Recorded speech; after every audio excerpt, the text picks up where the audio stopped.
আওয়ামী লীগকে বাদ দিয়ে নির্বাচনটা আমি ব্যক্তিগতভাবে পছন্দ করি না, আমিও চাই না। আমি মনে করি যে আওয়ামী লীগ এই নির্বাচনে থাকা উচিত ছিল, এটা আমি পার্সোনালি মনে করি। আমি যদি ৫ই আগস্টের পর থেকে আজকে পর্যন্ত তার বক্তব্য মিলাই, তার সাথে চট করে আমি এটা মিলাইতে পারি না।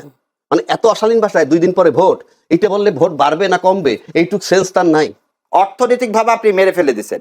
বাংলাদেশের সমস্ত টাকা ইন্ডিয়াতে পাচার হয়ে গেল, ইন্ডিয়া এখন সেই টাকা ইউজ করতেছে আমার ইলেকশনের বিরুদ্ধে। বাট জামাতের সাথে আমেরিকা আছে, তার মানে হচ্ছে এই জামাত ক্ষমতায় গেলে যেতেও পারে, এরকম একটা ব্যাপার, এরকম একটা আতঙ্ক বোধহয় ঢুকেছে। তাহলে এই সমস্ত বিষয়গুলা আসতেছে কেন? এই জন্য অনেক কিছু আসে যায়, যে এই জন্য যারা ভোটার না তারা রাস্তায় নেমেছে। রাজ্জাকি ভাই বললেন যারা রাস্তায় নেমেছে তারা কি ভোটার? এইটুক সেন্স তার নাই, বাড়বে না কমবে। 1 2 আপনি মাঠে যারা নামলো, হ্যাঁ, তারা কি জামাতের ভোটার? আদৌ জামাতের ভোটার? আমরা তো দেখছি মাঠে কারা নামছে প্রতিবাদে। হ্যাঁ, তারা কি জামাতের ভোটার? কোশ্চিন কালে তারা ভোট দিবে না, শুধু এমনি জামাতকে অপোজ করবে। আপনি যদি জামাতের ভোটাররা মাঠে নেমে বলে আমি জামাত করতাম, আফটার দ্যাট স্টেটমেন্ট আমি জামাতকে রিজেক্ট করছি, কথার কথা বলছি আমি। যারা নামছে মাঠে ফরগটছে, তারা কেউ জামাতের ভোট দেয় না, দিবেও না, আমিও দিব না জামাতকে ভোট, আমি তো টিভিতে বলছি। তাহলে যারা বলতেছে জামাতের বিরুদ্ধে, বলুক, তার রাইটও আছে বলার, কিন্তু তারা তো ভোটার না। এটা কোনো ইম্প্যাক্ট হবে কিনা আমি জানি না। কেন আমি বলি, এর ভিতরে এমন কথাও আছে, এই সব কিন্তু ফেসবুক বেসড। এই মিছিল টিছিল, ছাত্রদল মিছিল করছে, মিটিং করছে, রাইট আছে, আপনি করতেই পারেন। পাশাপাশি কিন্তু আমি আপনার কাছে আবার আসি। না, পাশাপাশি কিন্তু মাঠে শিবিরও নামছে, শিবির নামছে তার সঙ্গে। কিন্তু প্রশ্ন হচ্ছে আর একটা কথা বলছে যে সেন্ট মার্টিনও ইস্যু আনছে, যে জামাতের সাথে আতাত হয়ে গেছে। কিন্তু এখানে মেসেজ কোনটা যায় জানেন? সেন্ট মার্টিন ইস্যুটা আমার কাছে ইম্পর্টেন্ট না, বাট জামাতের সাথে আমেরিকা আছে, তার মানে হচ্ছে এই জামাত ক্ষমতায় গেলে যেতেও পারে, এরকম একটা ব্যাপার, এরকম একটা আতঙ্ক বোধহয় ঢুকেছে। তাহলে এই সমস্ত বিষয়গুলা আসতেছে কেন? যদি বিএনপি আর জামাত একসাথে থাকতো, আওয়ামী লীগ থাকলে, তখন কিন্তু খুব স্বাভাবিক হতো, এবং তখন আর এই নারী প্রসঙ্গও আসতো না, এত অধ্যত্বের সঙ্গে গালিগালাদের প্রসঙ্গ আসতো না, ঠোঁট ছিঁড়ে ফেলবো, জিভ ছিঁড়ে ফেলবো ইত্যাদি আসতো না। তো ঠোঁট জিভ ছিঁড়া হচ্ছে কখন? রাজ্জাকি ভাই যখন বললেন জামাত বানাইলেই কি না বানাইলেই কি, কারণ এটা তো ভোটের ব্যাপার ইত্যাদি, বানাইলেই কি বা না বানাইলেই কি, অনেক কিছুই কি, কারণ এটা হচ্ছে সাম্প্রদায়িক রাজনীতি, ধর্মভিত্তিক রাজনীতি একটা দেশকে পেছনের দিকে নিয়ে যায়। ভাই, আমার আল্লাহ তো আমার, আপনার আল্লাহ তো আপনার, ব্যক্তিগত বিশ্বাস ভালোবাসার জায়গা, তার সাথে কি আপনার দেনা পাওনা, হাসরের ময়দানে কি হবে না হবে সেটা তো আপনার আর তার। আমরা কি এই রাষ্ট্রের কাছে বেহেশত চাই? আমরা কি কোন কোন অনন্ত সুখের প্রত্যাশা করি নাকি রাষ্ট্রের কাছে? আমরা চাই এখানে গণতন্ত্র, বাক স্বাধীনতা, মৌলিক কিছু অধিকার, ভাত কাপড়ের একটা ন্যূনতম চাহিদা। আমরা কি ওই বেহেশতে গিয়ে ভাত কাপড় চাইবো নাকি? ওখানে তো অর্ডেল এমনিই থাকবে। কাজে এই যে জাগতিক যে বিষয়গুলো, ইহজাগতিকতা, এটাই হচ্ছে একটি প্রগতিশীল রাষ্ট্রের মূল জায়গা। সেই জায়গাটাই নষ্ট করে ফেলছে এই সমস্ত ধর্মভিত্তিক রাজনৈতিক দল। এই জন্য অনেক কিছু আসে যায়, যে এই জন্য যারা ভোটার না তারা রাস্তায় নেমেছে। রাজ্জাকি ভাই বললেন যারা রাস্তায় নেমেছে তারা কি ভোটার? ভোটার নয় কেন? ভোটাররা ভোট দেবে না, কিন্তু আমি বলছি জামাতের ভোটার নয় তারা, জামাতের ভোটার নয় দেখে তো তারা নামবে, তার জন্যই তো নামতে হবে, কারণ জামাতের ভোট তো নাই আসলে। তাদের এই পর্যন্ত 18টি আসন তারা পেয়েছে, তারা এত বড় গলায় কথা বলে কি করে?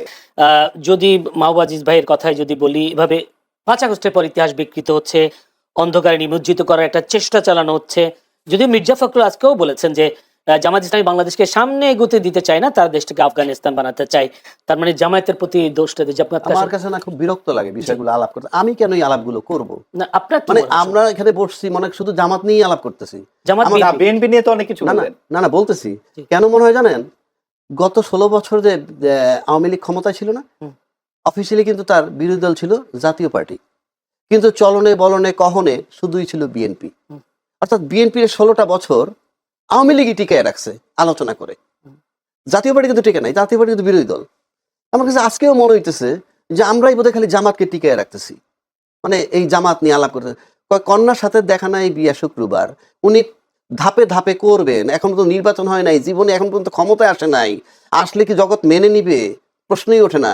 যদি না মেনে নেয়, আমরা আননেসেসারি টাইমটা নষ্ট করতেছি। কেন করতেছি বললাম কথাটা, বাংলাদেশে মুক্তিযুদ্ধের পক্ষের শক্তি হিসাবে কিন্তু সবচেয়ে বেশি সুপরিচিত আওয়ামী লীগ, এবং এইটার ধারক বাহক তারা যেভাবে ব্যবহার করছে। কিন্তু আমরা দেখছি 2001 সালে যখন নির্বাচন হইল, তখন 96 শেষ থেকে 2001 তার কেয়ারটেকার অধীনে নির্বাচন হচ্ছে, তখন কিন্তু একটা জোট হয়েছিল। জোটটা কি? বিএনপি আর জামাত মিলে একটা জোট, যেখানে তারা 18টা সিট পেয়েছে, মন্ত্রী হয়েছিল। এই যে বিএনপি এবং জামাত, জামাত কে? স্বাধীনতার বিপক্ষ শক্তি, রাজাকার ইত্যাদি ইত্যাদি। তার সাথে যারা জোট করলো, জোট করে পরাজিত করলো কাকে? মুক্তিযুদ্ধের পক্ষের শক্তিকে। এটা কি ইতিহাস? এটা কি? আপনি মুক্তিযুদ্ধের পক্ষের শক্তিকে তাড়িয়ে দিচ্ছি আমরা, রাজাকারের সাথে জোট গঠন করে মুক্তিযুদ্ধ, এটা একটা ন্যারেটিভ বয়ান মাত্র, আর কিচ্ছু না। ক্ষমতায় যাওয়া, তাহলে মুক্তিযুদ্ধের চেতনার শক্তি যে, তার বিরুদ্ধে যখন রাজাকারকে নিয়ে জোট করে, সেইটা এই দেশে আমরা ছিলাম না? কি কথা হইছে? কিছুই হয় নাই। তো দিস ইজ দ্য সিনারিও। আপনি খালি বললে তো হবে না, আপনি বরং, আমরা 53 বছর যাবৎ যুদ্ধের চেতনা লালন করতেছি।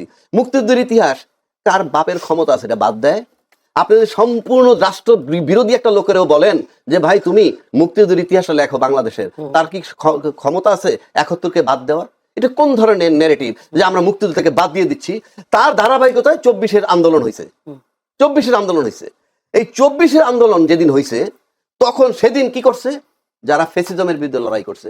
কি ফ্যাসিজম? যারা দেশের ইন্টারনাল এক্সটার্নাল দুইটা সার্বভৌমত্ব নষ্ট করছে। এক্সটার্নাল সার্বভৌমত্ব কি?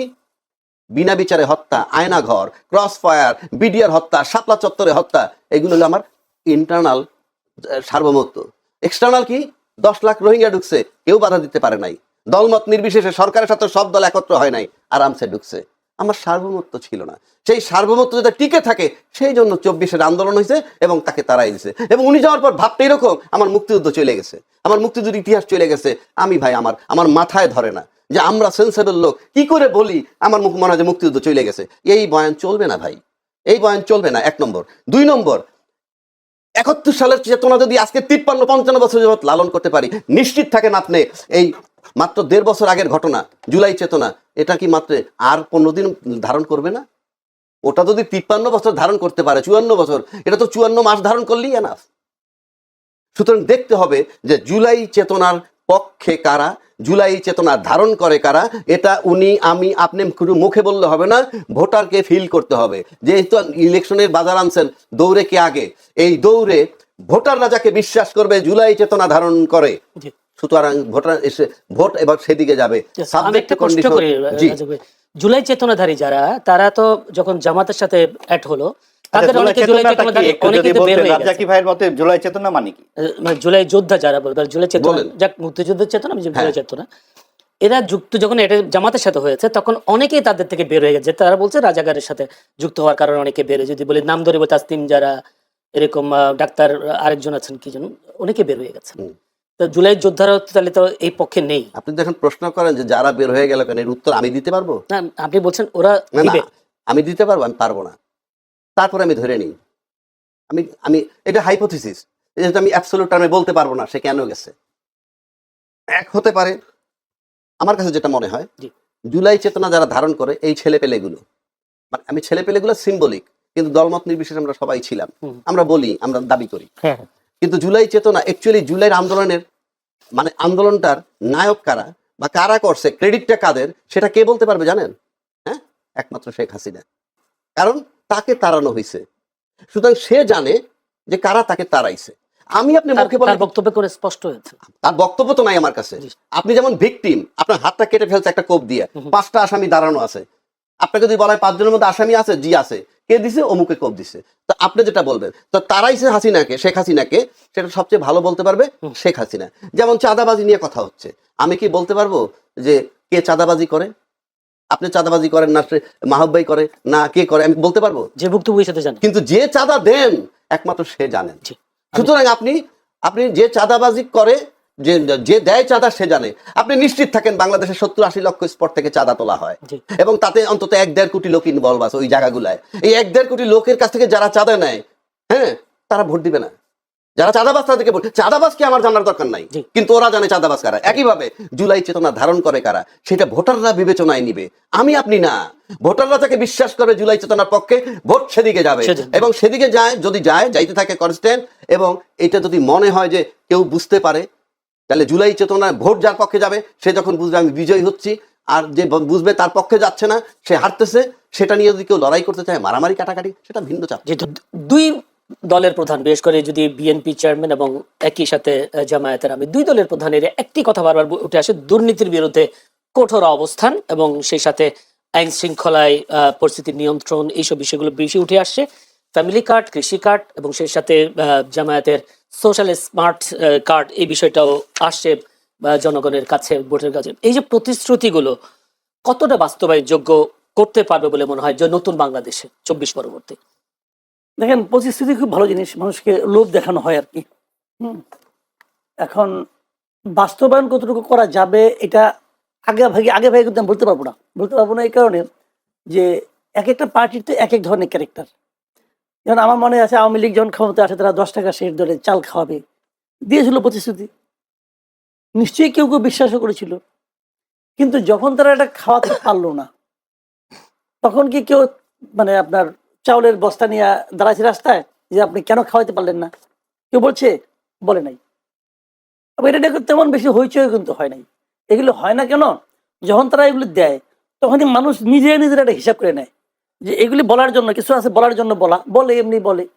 আবার কিছু কিছু আছে তারা সিরিয়াস থাকে, তো তারা প্রায় সিরিয়াস থাকে না, বলে ও বলছে 20 টাকা দিবে, ঠিক আছে আমি 30 টাকা দিব। যে টাকা আপনাকে দিতেই হবে না সেটা 30 কিলো 300 বললে সমস্যাটা কি? বলে দিলাম। এখন এই ধরনের প্রতিশ্রুতি আমাদের এখানে চলে। আসলে একজন মানে সামান্য একজন মনে করেন দেশের নাগরিক হিসাবে, একজন ভোটার হিসাবে আমিও তো সরকারের কাছে কিছু চাই। আমি খেলে আমার কথাটা বলি, আমি এটা বহু জায়গায় বলি, কথা এখনো বলি। আসলে না, এই দেশের মানুষ গভর্নমেন্টের কাছে তেমন কিছু চায় না। তারা খালি একটা জিনিস চায়, তারা বলে দেখেন ভাই, আমার মাস শেষে বাজারটা আমিই করব, আপনাকে যে আমার বাসায় বাজার দিয়ে আসতে হবে না, আমার জামা কাপড় আমার সংসার আপনাকে চালাইতে হবে না, ওটা আমিই করব, আপনি খেলে আমাকে ডিস্টার্ব করে না, আর কিচ্ছু না। কিন্তু আমরা চাই সরকার যেন আমাকে ডিস্টার্ব না করে। আনফর্চুনেটলি সরকার আমাদেরকে ডিস্টার্ব করে। আমি একটা এক্সাম্পল দিয়ে বলি আপনাকে। কারণ বাজার থেকে ধরেন আমি ওখান থেকে আমি জিনিসপত্র কিনলাম, একটা সবজি আমি কিনলাম 80 টাকা কেজি, ঠিক আছে? এই সবজিটা যেখান থেকে আসছে, ধরেন বগুড়া থেকে আসছে, বগুড়া কিন্তু এটা বিক্রি হয় 40 টাকা কেজি। তো তার সঙ্গে যদি আপনি পরিবহন খরচ ধরেন তাহলে দাম হতে পারে 45 টাকা কেজি, বড় জোর 50 টাকা কেজি। তো এটা 80 টাকা কেজি হচ্ছে কেন? হচ্ছে এই কারণে মাঝখানে কিছু চাঁদাবাজ আছে, তারা ঘাটে ঘাটে চাঁদা তুলতেছে, রাস্তায় চাঁদা উঠাচ্ছে, এখানে এসে চাঁদা তুলতেছে। এই যে চাঁদাবাজ, এদেরকে নিয়ন্ত্রণ করার দায়িত্ব কার? সরকারের। এদেরকে সরকার নিয়ন্ত্রণ করে না। কেন করে না? কারণ চাঁদার ভাগটা ওনারাও পায়। আমরা তো দেখেছি আগের গভর্নমেন্ট চলে যাওয়ার পরে যে আসাদুজ্জামান খান কামাল, উনি নাকি এই কারওয়ান বাজার থেকে প্রতিদিন নাকি 1.5 কোটি না 2 কোটি টাকা পাইতেন। তার মানে কি উনি চাঁদার ভাগ পাইতেন 1.5 কোটি টাকা, ওনাকে দিত। দেওয়ার পর তো ওরা তুলতো আরো বেশি, ওরা নিজেরা ভাগাভাগি করে নিত। তাহলে ফিগারটা যে কোথায় দাঁড়ায়? কারওয়ান বাজারে, কিন্তু এন্ড পয়েন্টে যেখান থেকে গ্রাহকরা কিনবে, এখানে এই অবস্থা। সারা রাস্তায় কি হইতো? তো এই পুরা জায়গাটা কে চাইলে নিয়ন্ত্রণ করতে পারে? সরকার চাইলে পারে। আমি সরকারকে গেলে এটি বলতে চাই যে আমাকে আপনি 40 টাকা সবজি 80 টাকায় কিনতে বাধ্য করেন না। আপনি করতেছেন। আপনি কিভাবে করতেছেন? আপনি কোনো কিছু না করে করতেছেন। মানে আপনি এই দুর্বৃত্তদেরকে থামাচ্ছেন না, আপনি দুর্বৃত্তদেরকে তাদের অপরাধ কর্ম করতে দেওয়ার মাধ্যমে আপনি আমাকে ডিস্টার্ব করতেছেন, যে কারণে আমাকে 40 টাকার জিনিস 80 টাকায় কিনতে হচ্ছে। আমি একটা প্রশ্ন এই কাজটা করেন। জি, জামায়াত যে চাঁদাবাজ মুক্ত বাংলাদেশ করবার যে প্রতিশ্রুতি দিচ্ছে, এটা কি কতটা সম্ভব? শুনেন, এটা প্রতিশ্রুতি দেওয়া লাগবে না, এটা সম্ভব। এটা যে কোনো সরকারের পক্ষে সম্ভব, যদি তারা এটা মিন করে, যদি তারা বলে যে আমি আসলে এটা করতে চাই, সম্ভব। জিএম কাদের আজকে বলেছেন আওয়ামী লীগ ছাড়া নির্বাচন গ্রহণযোগ্য হবে না, এই কথাটা তিনি বলছেন। কিন্তু জাতীয় পার্টি বিভিন্ন জায়গায় মনোনয়ন তিনি জমা দিয়েছেন, তারাও নির্বাচন করছেন। তাহলে গ্রহণযোগ্য নির্বাচনই যখন হবে, তারা কেন নির্বাচনে অংশগ্রহণ করছে? এক, দ্বিতীয় কথা হলো তারা এই নির্বাচনে কতটা আসন পাবে, যেহেতু আওয়ামী লীগ ভোটে অংশ নিচ্ছে না, সেই ভোটগুলো কি জাতীয় পার্টির পাল্লা ভারী করবে কিনা? জাতীয় পার্টি নির্বাচন করতেছে এবং জাতীয় পার্টির বিরুদ্ধে নির্বাচন করতে না দেওয়ার জন্য নির্বাচনের আগে অনেকগুলো দল বেশ সক্রিয় ছিল। তার মধ্যে গণ অধিকার পরিষদ ছিল, জামাত ইসলামও ছিল। তারা বারবার বলেছে জাতীয় পার্টিকে যেন নির্বাচন করতে না দেওয়া হয়। জাতীয় পার্টি নির্বাচন করতেছে, কিন্তু তারা খুব বেশি একটা যে আলোচনায় আছে, বড় বড় মিটিং করছে, সেরকম আমি অতটা দেখছি না। তাদের গণসংযোগ অত বেশি দেখছি না। তার মধ্যে জাতীয় পার্টির জিএম কাদের কিছু কিছু কথাবার্তা বলতেছেন। তার দুটো কথা বেশ আমার কাছে মনে হলো যে আলোচনার মতো। প্রথম উনি বললেন যে উনি না ভোটের পক্ষে কথা বলছেন, আমরা না ভোট দিব।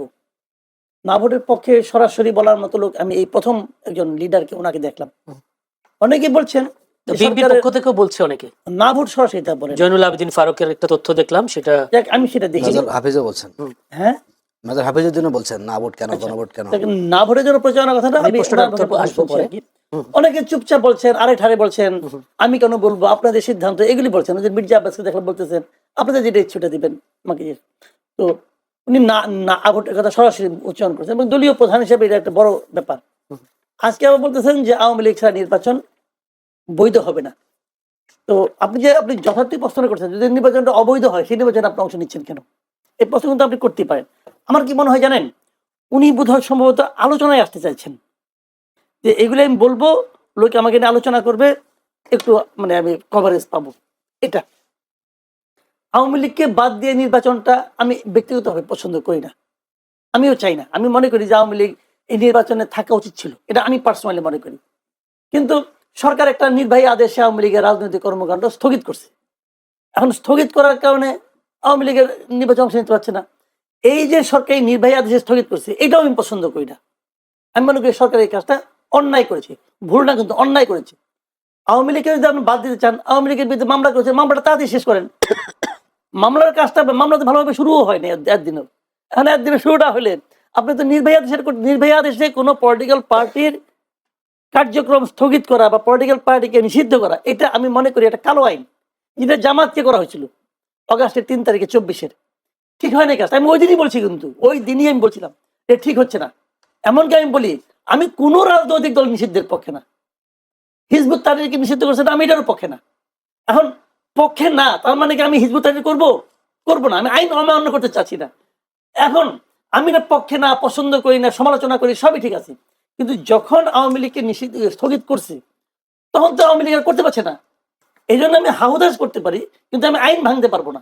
আমার কথা হলো এটাই, যে আইন পারলে আইন চেঞ্জ করবো, আইন চেঞ্জ করার জন্য আন্দোলন করবো, কিন্তু আইন তো অমান্য করতে। এখন উনি যদি মনে করেন যে এই নির্বাচনটা অবৈধ, তাহলে তো আমি মনে করি নৈতিকভাবে ওরা নির্বাচন করা উচিত না। কিন্তু অবৈধ নির্বাচন অংশ নিচ্ছেন কেন? উনি বলতে পারেন যে এটাকে বৈধ করার জন্য আমি আগে আন্দোলন করি, আন্দোলন করে বৈধ বানিয়ে তারপরে আমি আসি, সে সাহস কি সমস্যা তো আছে নাই। কিনা? না, আমার এই জন্য আমার মনে হয় কি এগুলো উনি বলছেন আসলে আলোচনায় আসার জন্য। আচ্ছা, উনি আমি চাচ্ছেন যে ওরা বুঝতে কিন্তু পেরেছি আলোচনা হোক। পরিষ্কার। আমরা একটা প্রশ্ন, যেহেতু যেমন আমি বলি এটা একটা কথা, যদি এই আলোচনাটা এই কথা না বলতেন তাহলে কি এই আলোচনাটা আপনি প্রশ্ন আমার করতেন, আপনি জি করতেন না তো। একটা প্রশ্ন করি, সেটা হচ্ছে জোরালো অবস্থান দেখছি না গণভোটে, বিশেষ করে বিএনপির পক্ষ থেকে। আপনি নিজেও বলেছেন কেউ কেউ না পক্ষেও কাজ করছেন, কিন্তু যদি না কোনো কারণে বিজয়ী হয়, দেশে আওয়ামী লীগ ফিরে আসছে কিনা, আওয়ামী লীগ যদি ফিরে আসে তাহলে দেশের অবস্থা কি হবে, বা যারা এতদিন হায়ের পক্ষে ছিল তাদের শুনেন, অবস্থা কি হতে পারে? না বিজয়ী হওয়ার সঙ্গে আওয়ামী লীগে ফিরে আসার কোনো সম্পর্ক নেই। না, আওয়ামী লীগ যে কোনো সময় ফিরে আসতে পারে। আওয়ামী লীগ তার শক্তি থেকে আসবে, এটা পলিটিক্যাল পার্টি। তো এই দেশে তো আওয়ামী লীগের প্রচুর লোক বিভিন্ন জায়গায় আছে, এখনো আছে, একসব মারা গেছে। যে লোকগুলো আওয়ামী লীগকে ভোট দেয়, যে লোকগুলিকে আওয়ামী লীগকে ভালোবাসে, যে লোকগুলিকে বঙ্গবন্ধুকে ভালোবাসে, এই লোকগুলি কি সব করবো নাকি যে উড়ে গেছে বাতাসে? উড়ে তো জানে, তারা এই দেশে আছে। তো তারা তাদের মতোই আছে এবং তাদের সংখ্যা একদম কম না, অনেক। তাদের সংখ্যা অনেক, তাদের সংখ্যা আছে অনেক। এটা তো বিএনপি এবং জামাতের কথাবার্তা শুনলেই বোঝা যায়, তারা তো এই অনেকদেরকে তাদের কাছে কিছু আনতে চায়। কাজেই তারা যে কোনো সময় ফিরে আসতে পারে, অনুকূল পরিবেশ হলেই তারা ফিরে আসবে। এখন অনুকূল পরিবেশ আমি যেটা মনে করি, আমি এই মুহূর্তে আমার যেটা অপিনিয়ন, পার্সোনাল অপিনিয়ন, আমার বিবেচনায় আওয়ামী লীগের সবচেয়ে বড় সমস্যা হলো এখন শেখ হাসিনা নিজে। উনি যতদিন থাকবেন ততদিন আওয়ামী লীগ বিকল্প নেতৃত্বের কথা ভাবতে পারবে না। এবং আওয়ামী লীগের এই যে একটা সুবিধাভোগী গ্রুপ, যে গ্রুপগুলি বিদেশ চলে গেছে, বেসিক্যালি আওয়ামী লীগের বিভিন্ন পদে ছিল, মন্ত্রী ছিল, আওয়ামী লীগের সুবিধাভোগী যারা আছে, তাদের হাতে তো বিপুল পরিমাণ টাকা, দেশের সম্পদ তো প্রায় বলতে গেলে পুরোটাই তারা লুটে নিয়ে চলে গেছে। তো ওই টাকাগুলি তো আছে তাদের কাছে, তারা ওখান থেকে কিছু কিছু টাকা ছাড়বে, এখানে একটা ডিস্টার্ব করবে, এখানে একটা ঝামেলা করবে, করতে পারবে। 23 জানুয়ারি সেই বক্তব্য তো দিয়েছেন শেখ হাসিনা, অডিও বক্তব্য বলেছেন নির্বাচনকে বন্ডুল করবার জন্য, নির্বাচনকে বিঘ্ন করবার ভাই জন্য। ওই বক্তব্যের আমার কাছে কোনো গ্রহণযোগ্যতা, ওই বক্তব্যের আমি পাত্তা দিই না। জি, ওই ওগুলো বক্তব্য কইরা ওই বক্তব্য দিয়ে যদি থাকতে পারতো তাহলে তো 2024-এর 5 আগস্টই পারতো, পারলো না কেন? কিন্তু আজকে পররাষ্ট্র মন্ত্রণালয় থেকে একটা বিবৃতি দেওয়া হয়েছে বিষয়টা। এইটা পররাষ্ট্র মন্ত্রণালয় বলতেছে, ওদের বলতে দিয়ে না, এইটাও আমার কাছে একটা ফালতু কাজ মনে হয়। বলুক না রে ভাই, বলতে দিবেন না কেন? আপনি বলতে দেওয়া যায় না, পররাষ্ট্র মন্ত্রণালয় বিবৃতি দিতে হবে, এই বিবৃতি দিয়ে থামাইতে পারবে? বরঞ্চ এই বিবৃতি দেওয়ার মাধ্যমে প্রমাণ করা হয় যে তারা এই বক্তব্যতে ভয় পাইছে। সো ভারতীয় আধিপত্যবাদ আমরা কি কি দেখতে পাই না, আমার সমস্ত নদী উত্তরবঙ্গে আমি যাই না ভাইয়ের বাড়ি, তো আমার বাড়ির সামনে তাকে নৌকা দিত, আমরা ছোটবেলায় দেখছি। এখন সেখানে হেঁটেও কোনো পানি পাওয়া যাবে না। সো দেশটাকে ড্রাইড আপ করে দিচ্ছেন, অর্থনৈতিক ভাবে আপনি মেরে ফেলে দিচ্ছেন। বাংলাদেশের সমস্ত টাকা ইন্ডিয়াতে পাচার হয়ে গেল, ইন্ডিয়া এখন সেই টাকা ইউজ করতেছে আমার ইলেকশনের বিরুদ্ধে। এগুলো আমরা কেউ দেখতে পাচ্ছি না। আমার দেশে আমার হাতিকে খুন করে ইন্ডিয়াতে কি দিলেন আপনি, তাকে কি দিলেন? এখন এই কথাটা বললে তো ভাই রাগ করবে। যদি ভাইটা বললেন যে মার্ডার করছে তার বিচার হওয়া উচিত, আপনি খুনিকে আশ্রয় দিলেন কেন? শেখ হাসিনা জাতিসংঘের রিপোর্ট অনুযায়ী আমাদের সব বাদ দিলাম, জাতিসংঘের রিপোর্ট নিয়ে তার কেউ কোনো বিতর্ক করতেছে না। ভাইও তো বললো যে সে যে কাজ করছে হত্যা করছে, সে একটা হত্যাকারীকে আপনি ভারত আশ্রয় দিলেন, তাহলে আপনি বাংলাদেশের কতখানি ভালো চান? পাকিস্তানের ক্রিকেটের কথা বললেন, পাকিস্তান বয়কট করেনি ইন্ডিয়াকে আগে, আমি পাকিস্তান কি করছে দ্যাট ইজ হিজ ম্যাটার। আমি একটা ইন্টারন্যাশনাল ডোমেস্টিক খেলা খেলতে যাব, সেই ডোমেস্টিক খেলাতে আপনি আমাকে মুসলমান হিসাবে তারা দিচ্ছেন, বাংলাদেশে কোন হিন্দুকে কোথায় তারা দিচ্ছে? আমরা সম্প্রীতির দেশ বলতেছেন, আমরা কোন দিন অসাম্প্রদায়িক ছিলাম? আমরা কোন দিন অসাম্প্রদায়িক ছিলাম? আপনি যে 70 সালে এলএফও করলেন, আওয়ামী লীগ তার ম্যানিফেস্টোতে দিলেন কি ইসলাম বিরোধী কোনো কিছু করবে না, তখন কোনো সমাজতন্ত্র ধর্মনিরপেক্ষতা কোথায় ছিল? 70 সালে ভোট করলেন কার ভিত্তিতে? মানুষকে আপনাকে ম্যান্ডেট দিচ্ছে এগুলো করার? আপনি 72 সালে যে সংবিধান করলেন, এই ওই জন্য বললাম যে একদিন মুক্তিযুদ্ধ এবং সংবিধান নিয়ে আসে, যেদিন যে আমি দেখায় দিব যে কোন কোন দিন হইছে। শুনেন, আমরা না, আমাকে একটু শেষ করতে দাও, আপনারা সবাই বলতে পারেনি তো ভাই, আপনারা সবাই একবার আমি গুণাক্ষরেই এখন আমাকে বলতে দেন, কারণ সত্য কথা শুনতে হবে ভাই।